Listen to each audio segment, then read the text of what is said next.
आदाब प्यारे बच्चों, उम्मीद है आप सब ठीक होंगे। तो बेटा आज मैंने आपके लिए एक ग्रामर का टॉपिक लिया है, काउंटेबल एंड अनकाउंटेबल नाउन्स। तो इससे पहले कि हम काउंटेबल और अनकाउंटेबल नाउन्स पढ़े तो सबसे पहले आपको पता होना चाहिए कि नाउन क्या है। मुझे लगता है सबको पता होगा, लेकिन फिर भी थोड़ा रिकैप करने की ज़रूरत है और इसके बारे में और कुछ जानने की ज़रूरत है।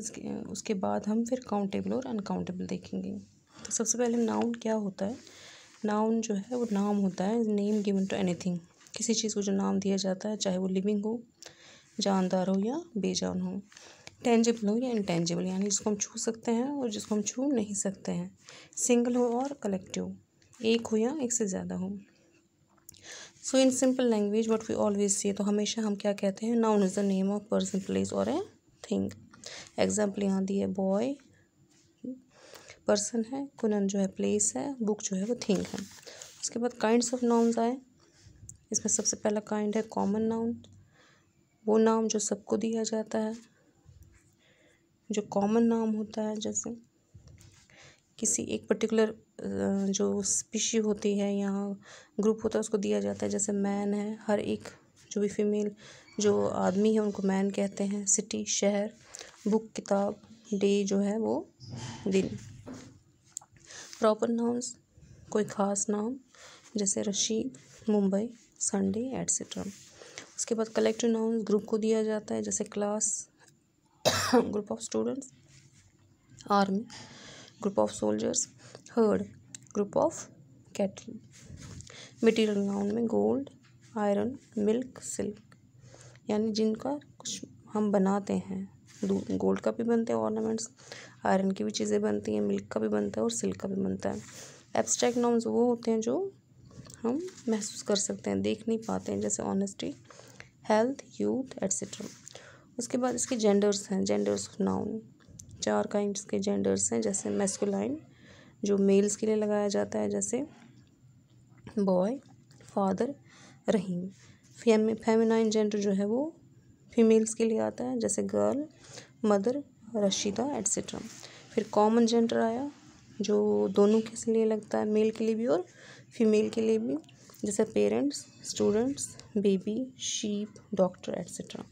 न्यूट्रल जेंडर उनके साथ लगता है जो लाइफलेस ऑब्जेक्ट्स होते हैं, जैसे नाइफ, चाकू, टेबल, पेंसिल एट्सेट्रा। जो कि न्यूट्रल जेंडर है, इसमें बहुत सारे मटेरियल्स आते हैं, जैसे मटेरियल नाउन, एब्स्ट्रैक्ट नाउन्स और कलेक्टिव नाउन्स में जितने भी नाउन्स आते हैं और जितने भी लाइफलेस थिंग्स हैं वो, और लवर एनिमल्स, छोटे जानवर और यंग बेबीज, ये सब किस में आते हैं, न्यूट्रल जेंडर में। उसके बाद किनको हम एज मेल, हमेशा मेल डिनोट करते हैं, उनमें है strength, greatness, violence, superiority, sun, death, winter, summer, time, war, revenge, murder, ये सब मेल कैटेगरी में आते हैं। इनको रखा गया है मेल कैटेगरी में।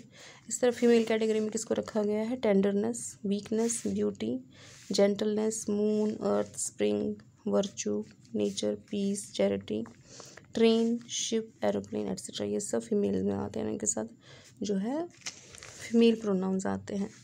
अब इसके कुछ एग्जांपल्स मैंने दिए, जैसे यहाँ पे 5 सेंटेंसेस हैं, हमें इनमें फिल करना है। मैंने यहाँ पे फिल करके दे दिया आपको दिखाने के लिए कि हम कैसे फिल कर सकते हैं। उसके बाद कुछ कॉमन मिस्टेक जो जेंडर में आती है कि हमें नेचर के साथ इट्स नहीं लगाना है, हर लगाना है। पीस के साथ जो है वो भी हम एज फीमेल ही यूज़ करते हैं, तो उसके साथ भी हर आएगा। बर्ड इज़ क्लियरिंग, इसके साथ हिज नहीं आएगा, इसके साथ इट्स आएगा। मून के साथ इट्स नहीं आएगा, हर आएगा। और कज़न के साथ जो है वो हिज या हर आएगा। अगर आप जो कज़न है वो लड़की है तो हर आएगा, और अगर लड़का है तो हिज आएगा। इसके बाद एक पैसेज दी है मैंने आपको, ये पैसेज पढ़नी है। पैसेज है, there is a story of a man who thought he had a right to do what he liked. ये उस इंसान की कहानी है जो जानता था कि जैसे वो कुछ भी कर सकता है, उसको कोई रोकने वाला नहीं है। One day this gentleman was walking along a busy road, spinning his walking stick round and round in his hand and was trying to look important. एक बार ये इंसान जो है अपने हाथ में अपनी छड़ी उठा के उसको घुमाए घुमाए चले जा रहा था. A man walking behind him objected. उसके पीछे एक आदमी चल रहा था, उसने इसको एतराज़ किया. क्या कहा? You ought not to spin your walking stick round and round like that. तुम्हें अपनी छड़ी को ऐसे घुमाना नहीं चाहिए. I am fine to do what I like with my walking stick. इसने वापस जवाब क्या दिया कि मैं अपनी छड़ी के साथ कुछ भी कर सकता हूँ, मैं फ्री हूँ. Of course you are. से कहा, हाँ तुम फ्री हो, मगर but you ought to know that your freedom ends where my nose begins. ये एक प्रोवर्ब है कि तुम्हारा फ्रीडम वहाँ पे ख़त्म होता है जहाँ पे मेरी नाक स्टार्ट होती है. यानी तुम्हारा फ्रीडम सिर्फ तुम्हारी लिमिट तक है और तुम किसी और की फ्रीडम को नहीं छीन सकते हो या उसमें इंटरप्ट नहीं कर सकते हो. The story tells us that we can enjoy our rights and our freedom only if they do not interfere with other people's rights and freedoms.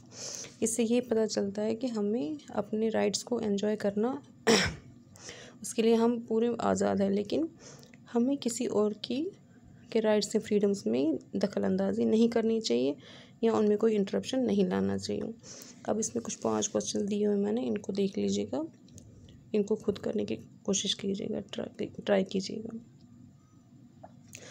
Okay बेटा.